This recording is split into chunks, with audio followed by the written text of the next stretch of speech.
Good morning सभी को। Job power academy में आप सभी का स्वागत है। आज के लेक्चर में हम जानने वाले हैं विद्युत धारा के बारे में। ठीक है, आज हम जानेंगे विद्युत धारा क्या होता है। इसी चैप्टर में विभवांतर के बारे में भी जानेंगे कि और इसके बारे में प्रतिरोध के बारे में भी जानेंगे इस चैप्टर में हम। और प्रतिरोधों का संयोजन क्या है, विद्युत बल्ब है, बहुत सारी चीज़ों के बारे में इस चैप्टर में हम जानने वाले हैं। तो आइए चलते हैं बिना समय गवाए हुए। तो सबसे पहला है हमारा विद्युत धारा। तो किसी चालक में सतत आवेश प्रवाह की दर को विद्युत धारा कहते हैं।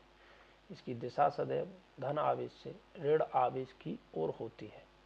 तो जैसे कोई चालक ले हम, जो कोई कंडक्टर है, कंडक्टर में क्या है, जो आवेश प्रवाह हो रहा है, क्यू आवेश प्रवाह की कितनी दर है, मतलब कितना आवेश कितने समय में प्रभावित हो रहा है, वही क्या है, सिंपल सा विद्युत धारा है।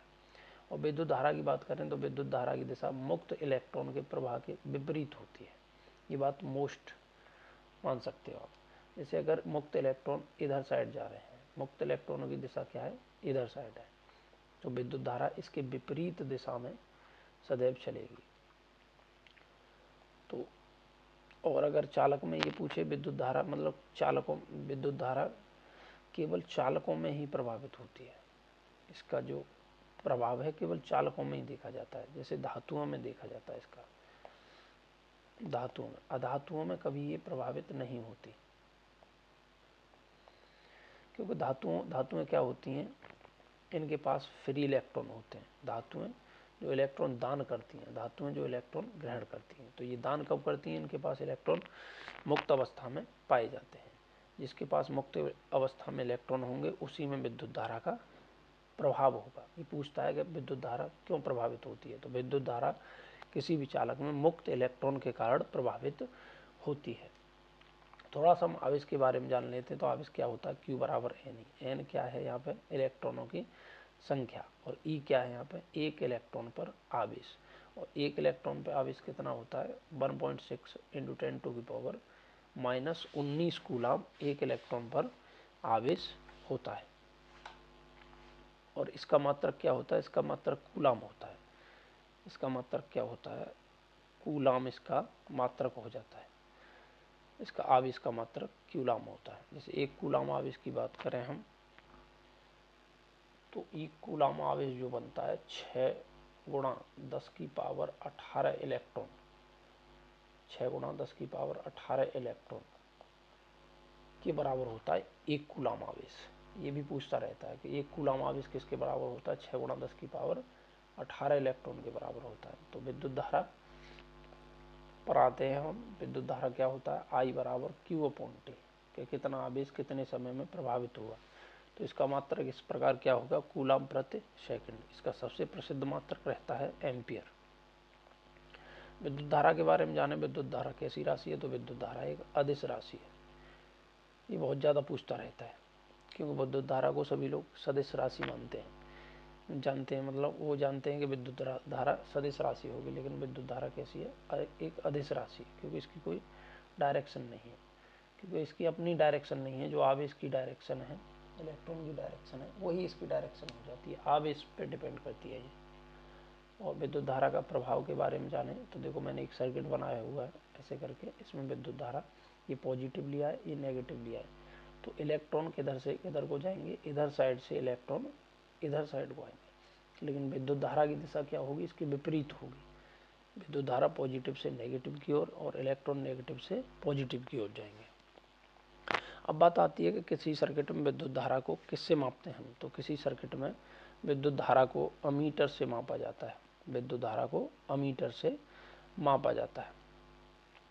और ये पूछता है अमीटर को किसी सर्किट में कौन से क्रम में जोड़ा जाता है, तो अमीटर को श्रेणी क्रम में जोड़ दिया जाता है। जैसे ये सर्किट है तो यहाँ पे जोड़ देंगे ये अमीटर। इसके बाद आता है हमारा विभवांतर, एकांक आवेश।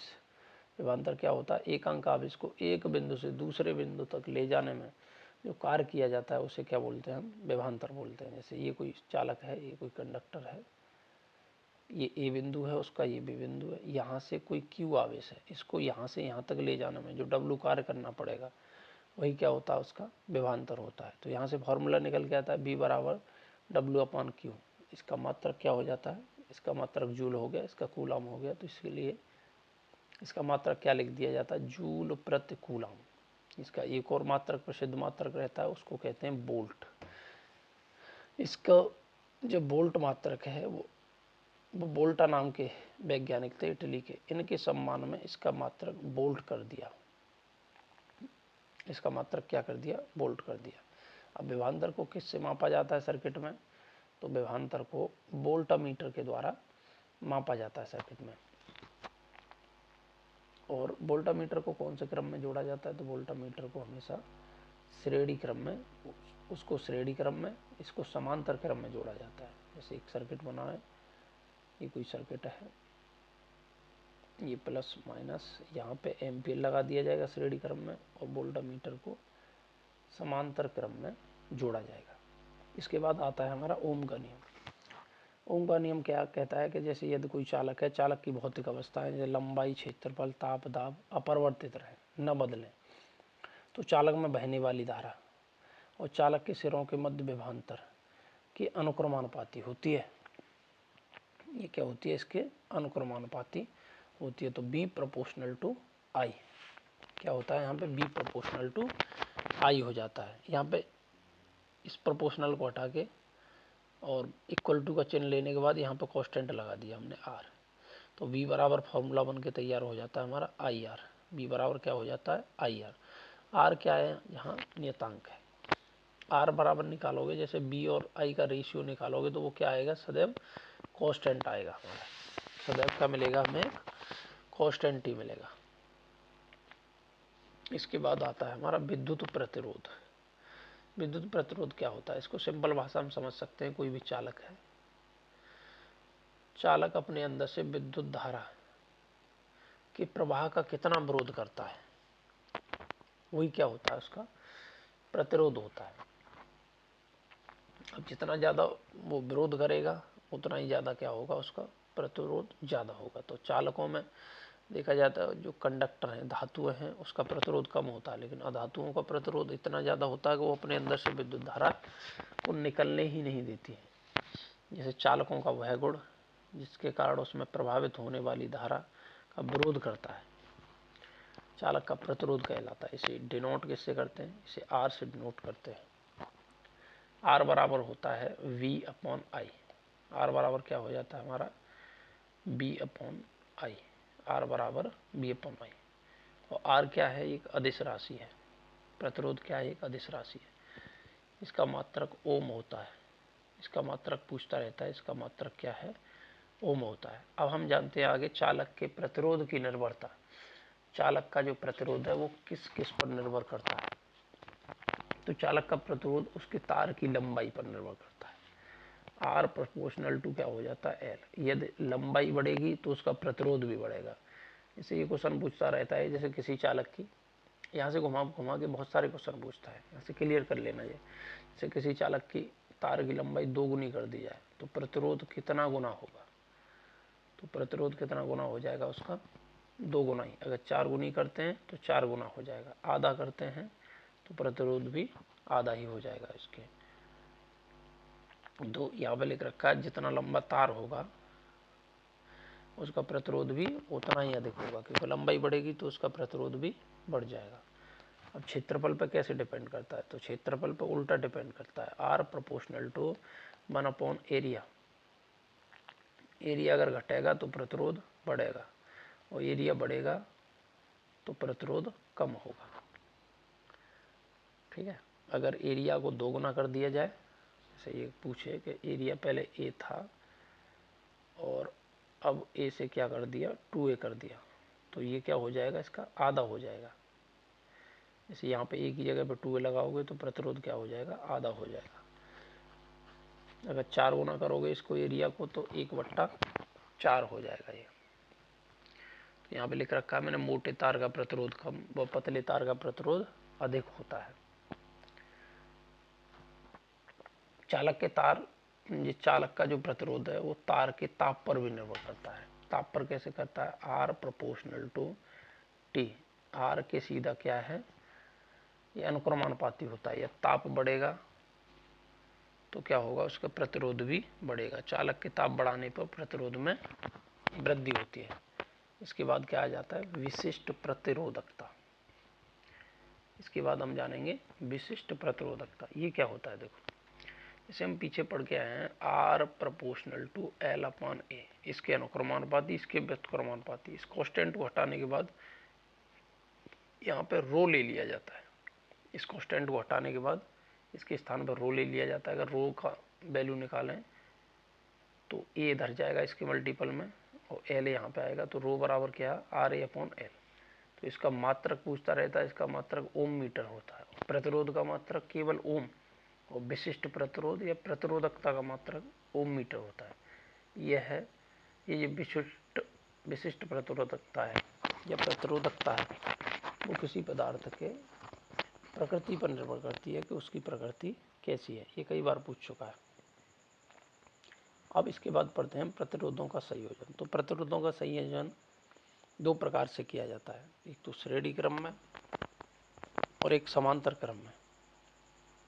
तो पहला श्रेणी क्रम क्या होता है, श्रेणी क्रम में ये होता है जैसे कि एक प्रतिरोध ये R1 है, दूसरा प्रतिरोध इस प्रकार जोड़ दिया तो इसका दूसरा सिरा पहले प्रतिरोध का दूसरा सिरा दूसरे प्रतिरोध के पहले सिरे से जुड़ा है, तो इसको क्या बोलते हैं हम, श्रेणी क्रम बोलते हैं। श्रेणी क्रम की विशेषता क्या होती है, विशेषताओं को लेकर के बनते रहते हैं यहाँ से प्रश्न। इस क्रम में सभी प्रतिरोधों में धारा का मान समान रहता है।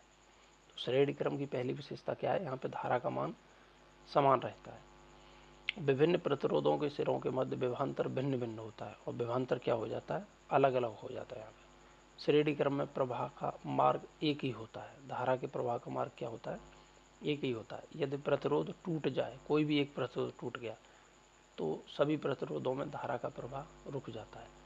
इसे आपको दिख रहा होगा, इस सर्किट बनाया है मैंने, एक अगर कोई सा आपने ये कट कर दिया तो धारा देखो यहाँ से जाएगी केवल यहाँ तक रह जाएगी, इधर से जाएगी तो इधर। जब तक ये सर्किट नहीं जोड़ेगा तब तक धारा का प्रवाह नहीं होगा। तो यहाँ पे क्या है, धारा का मान समान रहता है, वोल्टेज अलग अलग मिलेंगे प्रत्येक प्रतिरोध पे। अगर एक प्रतिरोध टूट गया तो धारा का प्रवाह रुक जाता है।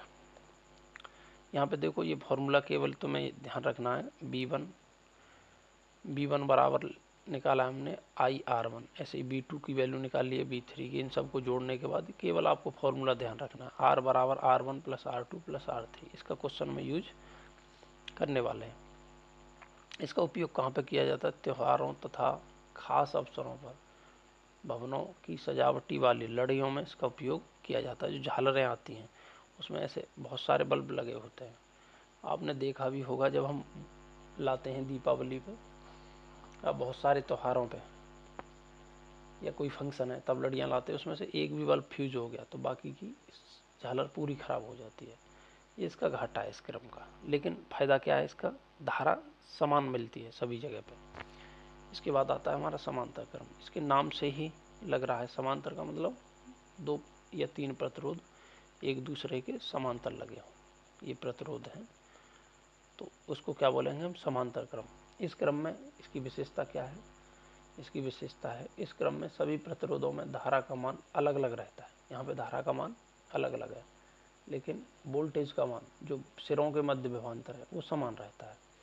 वहाँ पे विभवांतर अलग अलग था और धारा समान थी, यहाँ पे धारा अलग अलग है तो वोल्टेज समान है। देखो ये सर्किट बना रखा है, ऐसे जोड़ा जाता है। ऐसे अगर दिखाई दें तो ये कैसे में, समांतर क्रम में। देखो ये तीनों प्रतिरोध एक दूसरे के समांतर में एक जगह से ये धारा ले रहे हैं। तो देखो यहाँ पे मान लिया जाए इस प्रतिरोध को काट दिया जाए, इस वाले को, बीच वाले को, तो धारा इन दोनों को ऐसे करके ऐसे सर्किट में मिल जाएगी, लेकिन धारा का प्रवाह नहीं रोकेगा, उसमें धारा का प्रवाह रुक जाता है। इसके फॉर्मूले की बात करें तो इसका फॉर्मूला होता है ये 1/R1 बराबर 1/R बराबर 1/R1 plus R2 plus R3, ये इसका फॉर्मूला है। इसका उपयोग कहाँ पे किया जाता है, तो घरों में बिजली फिटिंग करने में। कौन से क्रम में बिजली फिटिंग की जाती है, समांतर क्रम में। और श्रेणी क्रम में कहाँ है, झालरों में इसका यूज किया जाता है श्रेणी क्रम का, लेकिन इसका कहाँ पे, घरों में विद्युत जो बिजली फिटिंग करते हैं वो इसी क्रम में की जाती है। इसके बाद आता है हमारा विद्युत ऊर्जा। किसी चालक में विद्युत आवेश के प्रभावित होने से जो ऊर्जा व्यय होती है उसे क्या बोलते हैं हम, विद्युत ऊर्जा कहते हैं। इसका फॉर्मूला होता है W बराबर V इंटू क्यू। ये पीछे भी पढ़ चुके हैं, V बराबर ये वोल्टेज के विभवांतर वाले में। तो यहाँ पे क्या होता है, W बराबर V इंटू क्यू। ये फॉर्मूले आपको सभी अच्छे से ध्यान में रखने हैं, क्वेश्चन निकालने में मदद करेंगे आपकी। इसका मात्रक क्या होता है, यहाँ से निकालोगे इसका मात्रक वोल्ट, इसका मात्रक कूलम, तो वोल्ट कूलम हो गया। या इसका मात्रक क्या है, जूल। तो कोई भी ऊर्जा हो उसका मात्रक क्या होता है, जूल भी। चाहे स्थैतिक, गतिज, कोई से भी केवल ऊर्जा दे दे, आपको रटने की जरूरत नहीं है, जूल ही लगा देना उसका मात्रक। विद्युत शक्ति, अब शक्ति समझोगे तो शक्ति का मतलब क्या है कि किसी विद्युत परिपथ में ऊर्जा व्यय होने की जो रेट है उसको क्या कहते हैं, विद्युत शक्ति कहते हैं। कि जो ऊर्जा है वो कितने समय में कितनी ऊर्जा जा रही है, कितने जूल एनर्जी कितने समय में जा रही है, तो यही क्या हो जाता है, उसकी शक्ति हो जाती है। तो शक्ति बराबर क्या होता है, W/T। मात्रक क्या हो जाएगा, जूल प्रति सेकंड। कितनी एनर्जी कितने समय में खर्च हुई, इसका प्रसिद्ध मात्रक क्या होता है, वाट होता है। वाट विद्युत शक्ति का छोटा मात्रक है, इसके बड़े मात्रक अन्य भी हैं, जैसे किलोवाट में किलोवाट है, मेगावाट है, हॉर्स पावर है। तो 1 किलोवाट में 10⁻³ वाट होता है, और 1 मेगावाट में 10⁻6 वाट होता है। इस एक अश्व शक्ति हॉर्स पावर में 746 वाट होता है। 1 HP कितने के होता है, 746 वाट के बराबर। ये पूछता रहता है इसको बहुत ज़्यादा। इसके बाद आता है हमारा जो विद्युत शक्ति है विभवांतर और धारा के पदों में। यहाँ से कोई सा एक फॉर्मूला याद रख लेना और बाकी का बन जाता है। यहाँ से I की वैल्यू और B की वैल्यू चेंज करने पर पीछे वाले जो फॉर्मूले पढ़े हैं उनसे ये बन जाते हैं। तो जैसे P बराबर W/T। अब यहाँ से देखोगे तो W बराबर क्या पढ़ा है हमने, W बराबर V इंटू क्यू पढ़ा है। और V बराबर क्या पढ़ा था हमने, या Q बराबर क्या पढ़ा था, Q बराबर IT। ये ध्यान में रखना है, Q बराबर क्या होता है, IT। यहाँ पे लगाओगे Q बराबर IT तो ये मिल गया W बराबर VIT। यहाँ लगा दिया हमने W की जगह, तो T से T खत्म। तो और P बराबर क्या हो गया, I। केवल एक ही यही आपको ध्यान में रखना है, इससे आप क्वेश्चन बना लोगे आगे पीछे करके। जैसे कहीं B का मान लगा दिया तो कहीं I का मान लगा दिया, जिसके पदों में पूछे कहीं R लगा लिया। अब देखो आगे मैंने ये धारा और प्रतिरोध के पदों में ये B बराबर IR से देखोगे यहाँ पे वैल्यू लगा दी जाए, इसकी जगह पर V बराबर IR लगाओगे, इसी वाले में P बराबर IR में, तो P IR ये लगा दिया, ये I हो गया। तो यहाँ से फॉर्मूला मिल गया हमें P बराबर I²R। ये फॉर्मूला है। ये कभी फॉर्मूला पूछ सकता है डायरेक्ट, तो इसलिए याद रख लेना थोड़े से, लेकिन बना सकते हो तुम। I बराबर VI लगा दोगे इसी में, I बराबर V/R लगा दोगे तो ये मिल जाएगा V²/R²। एक R से एक R कट जाएगा, तो ये क्या मिल जाएगा, P बराबर V²/R। इसके बाद हो जाता है विद्युत ऊर्जा के व्यवहारिक मात्रक। जो दैनिक जीवन में विद्युत ऊर्जा का कौन सा मात्रक हम सर्वाधिक यूज करते हैं, तो वो आप सभी को पता है, यूनिटों में देते हैं हम बिल, या फिर किलोवाट घंटा में। तो विद्युत ऊर्जा का व्यवहारिक मात्रक ये कई बार पूछ चुका है, क्या होता है, किलोवाट घंटा, अथवा उसको यूनिट भी बोल देते हैं, ये ज़्यादा देता है। और यूनिटों की संख्या कैसे निकालते हैं, इस पर क्वेश्चन बनता ही रहता है। तो यूनिटों की संख्या बराबर क्या होता है, वाट इंटू घंटे। मतलब कितने वाट का पंखा या जो भी प्रोडक्ट है वो कितने वाट का है और कितने घंटे आपने चलाया, उसको 1000 से डिवाइड करने पर यूनिट मिल जाएंगे। या फिर वाट दे रखा है, उसका एम्पियर भी दे रखा है, वो कितना एम्पियर लेता है। जैसे मोटर है कोई तो 10 एम्पियर लेती है या 5 एम्पियर, कितने घंटों तक चली, और 1000 से डिवाइड करने पर मिल जाएगा। और सबसे सिंपल फार्मूला है वाट। अगर एम्पियर भी नहीं दिया है, वाट का बल्ब है, कितने वाट का बल्ब या पंखा है, कितने घंटे तक जला, कितने दिन तक जला, 1000 से डिवाइड करने पर यूनिट मिल जाती है। इसके बाद आता है विद्युत ऊर्जा के तापीय प्रभाव, हीटिंग इफेक्ट ऑफ इलेक्ट्रिसिटी। तो इसको जूल का नियम भी कहते हैं, तापीय प्रभाव को जूल का नियम भी कहा जाता है। जूल ने क्या बताया कि किसी चालक में जब धारा प्रभावित होती है तो उसमें जो हीट निकलती है वो I² के अनुक्रमानुपाती होती है। जैसे आप पंखा चलाओगे, तो आप कोई पंखा चलाओगे तो पंखे में जो जो ऊर्जा है, जो W है, वो यांत्रिक ऊर्जा में बदलने के साथ साथ कुछ हीट में भी कन्वर्ट हो जाती है। जैसे पंखा गर्म पड़ जाता है, कोई भी प्रोडक्ट जब आप चलाओगे इलेक्ट्रिसिटी से तो वो कुछ समय बाद गर्म पड़ जाता है। तो जूल ने उसी के बारे में बताया कि पूरी ऊर्जा उसको यांत्रिक ऊर्जा या अन्य कार्य में न व्यय होकर थोड़ी सी ऊर्जा ऊष्मीय ऊर्जा में बदल जाती है, हीट में भी बदल जाती है। तो वो कितनी है, कैसे निकालोगे, कोई कितनी धारा जा रही है, कितना प्रतिरोध है उसका, तो आप हीट निकाल सकते हो कि कितनी जूल हीट निकलेगी। तो इन्होंने क्या बताया कि आई स्क्वायर पे डायरेक्ट डिपेंड करती है। ये धारा 2 गुनी कर दी जाए तो हीट 4 गुनी निकलेगी, और धारा 4 गुनी है तो ये 16 गुनी है, क्योंकि आई स्क्वायर पे डिपेंड करती है। यहाँ पे क्या कर दिया उन्होंने, फिर H बराबर फॉर्मूला दे दिया था आई स्क्वायर RT। R और T क्या है, यहाँ पे कांस्टेंट है। फिर आगे इसके अन्य भी फॉर्मूले अलग अलग पदों में, जैसे विभवांतर के पदों में और प्रतिरोध के पदों में, ये फॉर्मूले ये आप देख सकते हो। जैसे H बराबर W/J जूल में, मतलब ये जूल में है यहाँ पे डायरेक्ट ही, या तो H को हम W बोल सकते हैं। और ये यहाँ पे देखो, अगर आगे देखोगे BIT/4.2 से भाग दिया हमने, क्योंकि ये सब जूल में है। जूल को कैलोरी में बदल दिया, ये कैलोरी में मिलेंगी सब हीट यहाँ पे।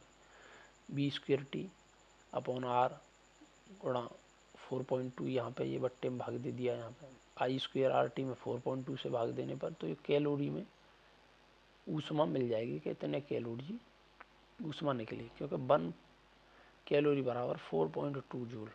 ये पूछता रहता है, इसका यूज यहाँ पर किया है हमने। नेक्स्ट देखोगे तो ये है हमारा विद्युत बल्ब। ये क्या है, विद्युत बल्ब, यहाँ पे दिख नहीं रहा, ये विद्युत बल्ब के बारे में। तो विद्युत बल्ब में अगर सामान्य सा देखने का प्रयास करें तो ये स्ट्रक्चर बना रखा है मैंने। ये गिलास होता है, गिलास में ये फिलामेंट होता है, ये टंगस्टन का बना होता है, यहाँ पे गैस भरी होती है, और ये 2 वायर होते हैं। विद्युत बल्ब सबने देखा होगा, ये बेस होता है।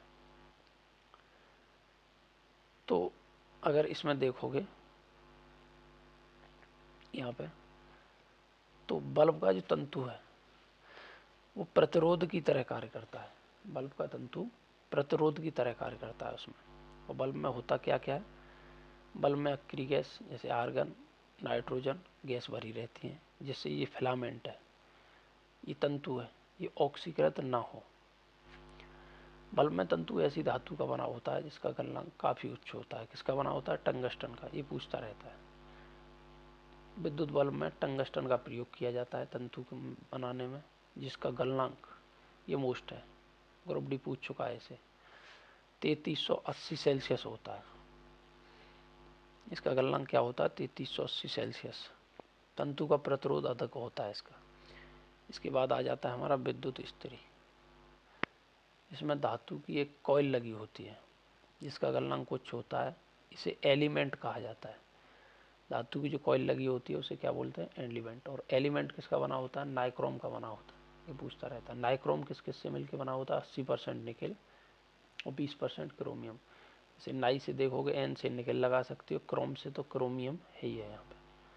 और नाइक्रोम का जो उपयोग है और कहाँ कहाँ पे किया जाता है, विद्युत हीटर का जो वायर है, जो विद्युत हीटर की जो स्प्रिंग बनती है वो भी नाइक्रोम की बनती है। विद्युत इस्त्री में कॉइल, आधे एलिमेंट प्राय नाइक्रोम के ही बनाए जाते हैं।